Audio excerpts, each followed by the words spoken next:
What if the kid who ruled the hallways picked the wrong new girl to mess with? What if that girl had more than stubbornness? What if she had a quiet reserve and a connection that, when finally revealed, rearranged the whole social map of the school? Her name was Maya Ellis. She arrived at Westfield High, a face among faces, a backpack full of books, and a promise to herself: blend in, keep her head down, let this be a fresh start. She'd moved 3 times in 2 years. New cities, new schools, the same spiral of anxiety that came with being new until the novelty wore off and loneliness settled in. She knew how to be invisible. That's what made her dangerous. Westfield was the sort of suburban school that had its rituals: noisy lockers, predictable cliques, a football program that meant everything to half the town. Among the traditions was the rule that one person's temper could define everyone else's day. For now that person was Cole Ramsey, the star quarterback, the golden kid who wore confidence like armor. Cole walked like he belonged to the world and expected other people to orbit him. He had a laugh that made people laugh before they knew why. He had friends who followed him instinctively. He had a posted sense of power, and he liked exercising it. The first day Maya walked into the wide, humming corridor, she kept her eyes down and her shoulders small. A backpack bumped into hers. It wasn't an accident. Her books spilled to the floor. Heads turned. Someone made a sound that could have become laughter. "Hey, watch where you're going," a voice said, smooth and sure and heavy with that kind of mockery that speaks before thinking. Maya looked up. Cole stood there, leaning against the lockers with 3 guys clustered around him, all of them trying very hard to look casual and very hard not to appear like they were waiting for his signal. "You new here?" he asked. Maya didn't answer. She bent to gather her books, hands steady. She planned her route: the back row of every class, the corner of the cafeteria, the bus that left earliest. Stay unnoticed, she thought. Survive. But Cole liked to be noticed. He liked to prod the edges of people's comfort. He liked it when someone flinched. He reached out, tugged her backpack. Just enough to catch her attention, not enough to hurt. "Hey, I'm talking to you." Maya straightened slowly, calm, and said plainly, "You shouldn't have done that." Silence fell like a trap. The boys around Cole snickered behind their hands. Cole smirked at her, waiting for a tremor he had produced hundreds of times before. "Or what?" he asked. "You'll see," Maya said, and she walked away. That line bothered him more than threats or tears had. He liked being feared because it was simple. Fear made people predictable. This was different. She didn't fear anything he could do in the hallway. For the first time, she was the one who refused to run. The day passed with the low-level buzz that follows new gossip. In class, Maya kept to herself. At lunch she sat at the corner table, tray on her knees, eyes on the edges of the room. Cole and his group owned the long table in the center. They accentuated silence with loud guffaws when someone else faltered. From time to time Maya felt his glance travel to her like a cold wind. He didn't approach. He didn't need to yet. The sun was low and hot when Maya stepped out to catch the bus. She pulled her phone from her pocket to check the route and heard his voice behind her. "Hey, new girl." She turned. He grinned that same predatory grin. "What's your deal?" Maya said nothing. She started to walk away. He moved closer, stepping into her path. "You think you're better than us?" She tilted her head. "I think you need to learn how small you are when you're crude." His face tightened. He liked to be the one to name people. It helped keep his frame. Someone expected him to swing his weight. Instead, a deep, throaty engine filled the air. A car rolled up, slow and loud, the kind of car that announces arrival before the driver opens his mouth. A black Dodge Charger, aggressive and tidy, pulled up to the curb. The driver's window slid down and for a perfect, frozen second time seemed to stop. The man behind the wheel was a presence the town had recognized long before his name was on anyone's lips: Vin Hart, a former stunt driver who'd parlayed a reputation into occasional cameos, charity races, and local legend. He wore a worn leather jacket and a look that suggested he could handle anything that moved. More importantly, Vin was the one person who never wasted his silence. Cole's swagger slipped for a fraction. His laugh died with the sound of that engine. He'd had plenty of run-ins with people outside his comfort zone, but he hadn't prepared for a muscle car to arrive with a man who looked like he owned danger. Vin's jaw lifted in a soft, disapproving line, and his eyes landed on Maya. She smiled, that small, measured smile that didn't apologize for anything. "Still think I'm an easy target?" she asked. Vin's voice, low and steady, floated out of the car. "Get in." Maya slipped into the passenger seat. The seatbelt clicked. Vin's fingers found the wheel. For once the school hallway didn't seem like a cage. Cole stood there, suddenly no longer the center of everything. The Charger accelerated away and left the corridor buzzing with whispers and the taste of shock. On the drive home, Vin sat a little behind his cool. He didn't need to pry. He didn't need to announce. He just drove, steady. He knew how to take over a moment without noise. Maya let herself breathe. "You okay?"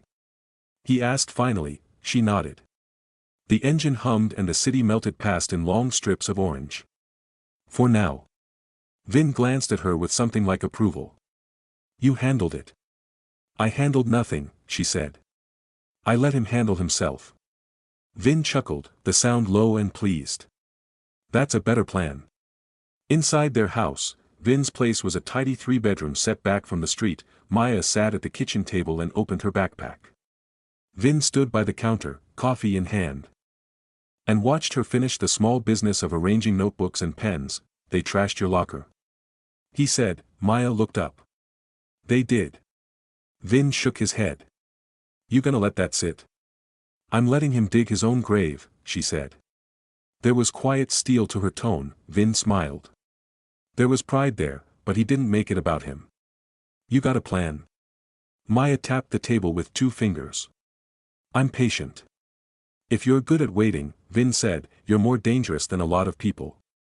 She looked at him, and in his face she saw a reflection of what she felt, a readiness that ran deeper than a pep talk. Vin was, in his way, the kind of ally you didn't call for theatrics. He was the kind you wanted in the passenger seat because he understood timing better than most people understood words.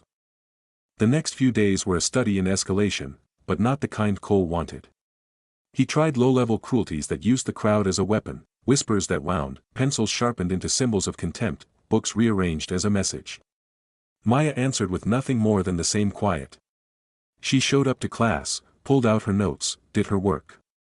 She didn't cry and she didn't fight. Her silence was a mirror. Mirrors, when placed right, show everything wrong with the person who smashes them. Cole started to lose the effortless audience that fed him. Laughter grew thin. Where once his group roared, now there were fewer laughs and more uneasy glances.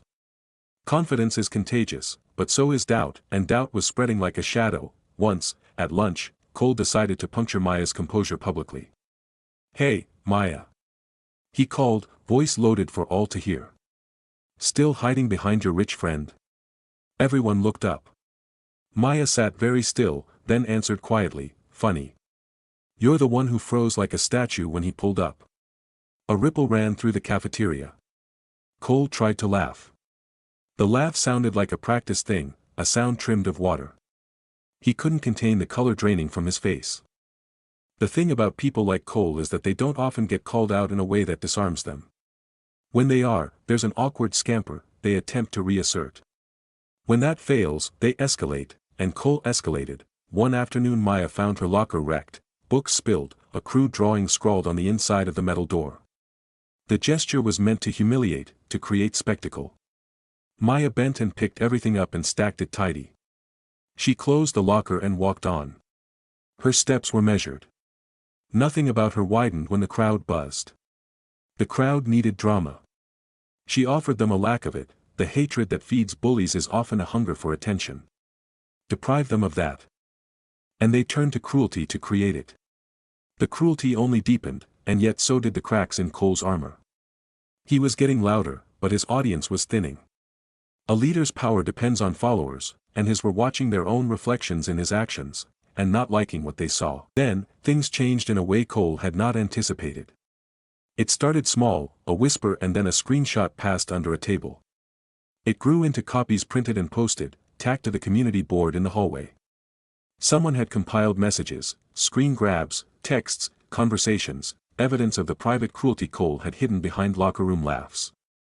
There were quotes of him badmouthing classmates, mocking teachers, sending images and messages meant to wound. The timestamps showed a pattern. The handwriting on the margins hinted that friends he had once used as mirrors had started to chip in, unsure whether their loyalty came at the cost of their own decency. When Maya walked by the display she paused only for a beat. Hands in her pockets. Cole approached, face red and raw. He grabbed papers from the wall and ripped them down, his fingers trembling. Who did this? He demanded, each word a small avalanche. Nobody shouted. No one owned it. The point wasn't who did it, the point was that it was out. The humiliation, the profile of cruelty, the evidence. Cole's friends backed away. The hideous scaffolding of his persona began to wobble. Cole looked at Maya. You did this. She met his gaze. No, she said. I let it happen. His mouth moved, searching for an answer that would restore order. He had none. He stormed off. People who had cheered his jokes now looked at him like he'd been temporarily unmasked. Shame does not always come quietly. Sometimes it detonates. That afternoon Vin was waiting in the same place he'd been the first day, leaning against the charger, one ankle hooked over the other knee, arms folded. Maya got in and they drove off. The car's rumble was a constant country undertone as Westfield Street slid past. You okay? Vin asked. She nodded. I'm tired. Good tired? He asked, meaning it in the way someone asks if the work is worth the strain. Sort of, she said. It's a relief, but it's not over. Vin didn't underestimate what not over meant. He'd lived small and big fights, and he knew the difference. Then you plan, he said. His eyes were fixed on the road. Patience wins as often as violence, if you design it right. Maya had a plan beyond letting the bully fail. Letting someone fail is effective but messy. She wanted something systemic, an approach that would change what the hallways rewarded. That meant collecting testimony, not to punish blindly, but to create record and support. It meant finding allies in teachers who would not shrug away the problem. It meant building a case, evidence showing that the behavior was not just theatrics but a pattern of harm. She met with Ms.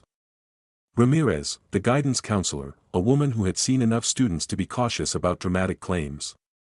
Maya presented details, screenshots, dates, names, witness accounts. Ms. Ramirez hesitated. She'd handled disputes where truth was messy, where accusations multiplied into rumors. But Maya had brought corroboration, independent records, copies of messages, even the evidence posted in the hallway that students had photographed and sent to administrators. The counselor's expression shifted from skepticism to concern. She agreed to quietly open an investigation channel and to allow anonymous reporting. The community started to lean in. People who had been frightened to speak because they'd feared retribution noticed something: protection. Anonymous reporting gave victims a path, and with others finding a voice, the tide changed. Cole's followers watched as the wall between bully and community thinned. When one person begins to ask questions, it emboldens others. Cole tried in private to salvage his image. He met friends, staged laughs, tried to claim everything was a misunderstanding. But the public exposure had introduced doubt into the ledger of his life, and doubt is an insidious thing. It seeps in under the door of every bravado. There were meetings. Mr. Dalton, the principal, called for a school assembly with the intention of framing this as a community conversation about respect. Parents were in the seats, teachers circled, cameras off but phones at hand. Maya was asked to speak, anonymously if she liked. She decided to step up, and she took the mic. Her voice was measured, not about revenge but about responsibility. She spoke of fear, of the small humiliations that become habit, of how silence feeds bullies. She didn't name names at first. She told stories and painted the consequences of unchecked cruelty, the shrunken students, the whispers in the locker rooms, the cracked trust.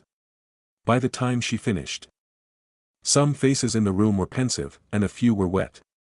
People applauded quietly. At home that night Cole watched a replay of the assembly on a friend's phone. His hands were in his pockets. His eyes were different. The mask had slipped. He hadn't realized the depth of the consequences. The next morning he was quieter at practice. He made fewer jokes. The people around him looked uncertain and turned inward, but change is not a universal bomb. Some people double down.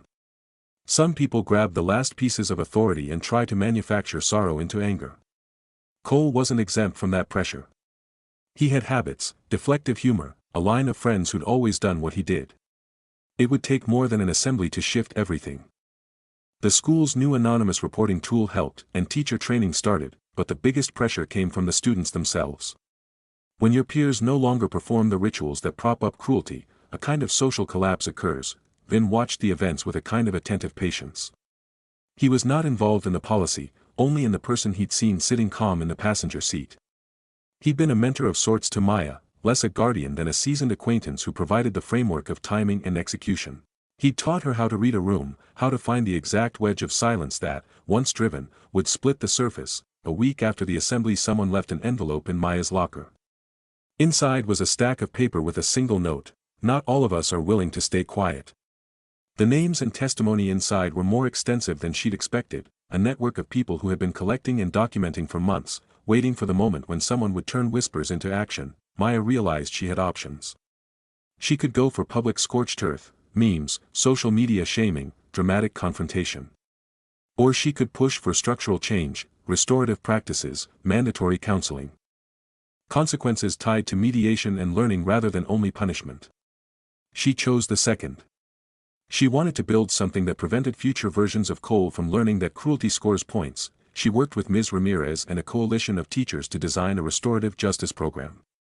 Offenders would meet with mediated support, victims would be offered a platform for safe expression, and cultural training would be implemented to teach empathy and bystander intervention. It wasn't perfect. It wasn't fast. But it was sustainable. Cole resisted at first. He lashed out, told lies, tried to spin sympathy. In school hallways he glowered, asked who had betrayed him.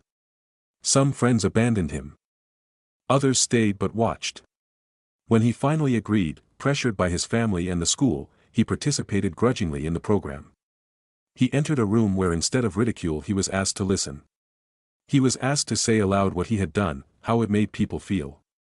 Hearing virtue framed as consequence was a shock. There was a meeting where he sat across from a girl who'd been targeted by one of his jokes. She explained, quietly, how a thoughtless line had doubled into days of mockery.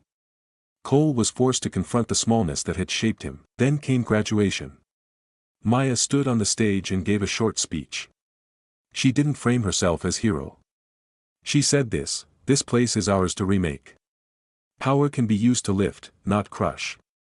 If we remember that, we won't need to wait for a stranger to drive a muscle car to change things. We'll do it ourselves. People cheered. Some clapped thoughtfully. Cole watched from the crowd, his posture different, less defiant, more unmoored.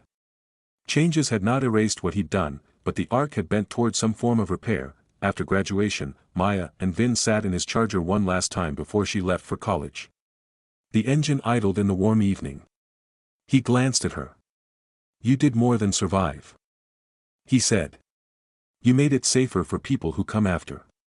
Maya breathed. "We made choices." He nodded. "Right. And the best ones are the ones that don't need to be loud." She smiled then, with the fatigue of a long climb under it. "Thanks for driving," she said. "You drove well yourself," he answered. "I was only the car."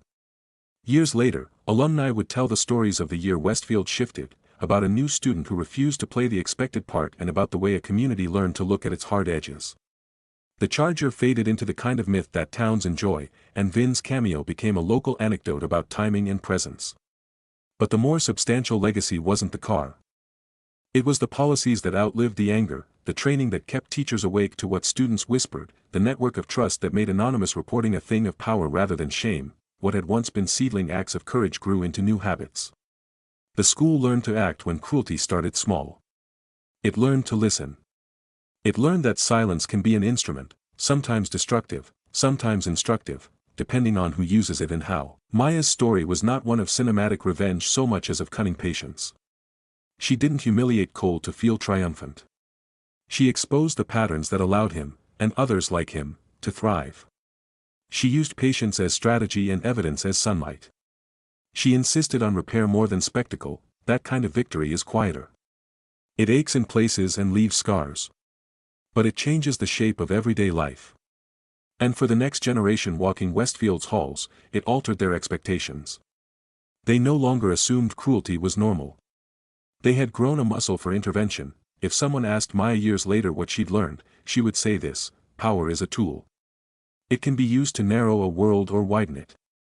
The people who think power means domination do not understand that influence is also built by kids who listen, who document, who sit still while the other person rages and then choose to rewrite the rules. The last scene is simple. Maya walks through the same hallway years later to drop by for a talk with Ms. Ramirez, who still works at Westfield. The lockers are newer, the posters fresher, and the chatter kinder by small degrees. A freshman fumbles with their backpack near the door, and a dozen smaller hands reach to help. Maya pauses and watches. She hears laughter, but it's softer now, not at someone's expense, but at shared, absurd moments. She sits in the counselor's office and talks about college apps and life and how small choices matter. Outside, a black Charger eases past, and she smiles. She doesn't need to be rescued anymore. She carried the plan. She carried the story. The car was just a hook, memorable and cinematic, but the real work was the patient, messy labor of changing a small corner of the world.